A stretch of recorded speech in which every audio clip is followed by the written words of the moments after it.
I was interested in your comment that you made as well, that the president said to you, if there were some satellite associates of his that did something wrong, it would be good to find that out.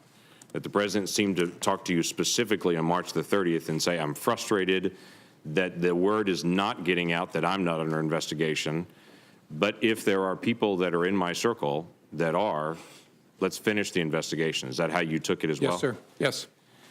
And then you made a comment earlier about the Attorney General, previous Attorney General, asking you about the investigation on the Clinton emails, saying that you've been asked not to call it an investigation anymore, but to call it a matter. And you had said that confused you. Can you give us additional details on that? Well, it concerned me because we were at the point where we had refused to confirm the existence, as we typically do, of an investigation for months. And it was getting to a place where that looked silly because the campaigns were talking about interacting with the FBI in the course of our work. The Clinton campaign at the time was using all kinds of euphemisms, security review, matters, things like that for what was going on. We were getting to a place where the Attorney General and I were both going to have to testify and talk publicly about it. And I wanted to know, was she going to authorize us to confirm we had an investigation? And she said, yes, but don't call it that, call it a matter.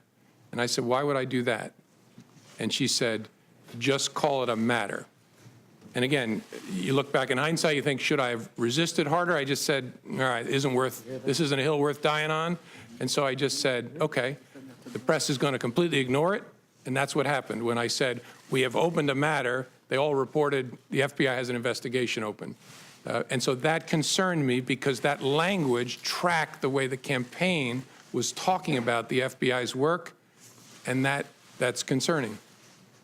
It gave the impression that the campaign was somehow using the same language as the FBI because you were handed the campaign language and told to be able to use the campaign. And again, I don't know whether it was intentional or not, but it gave the impression that the Attorney General was looking to align the way we talked about our work with the way a political campaign was describing the same activity, which was inaccurate. We had a criminal investigation open.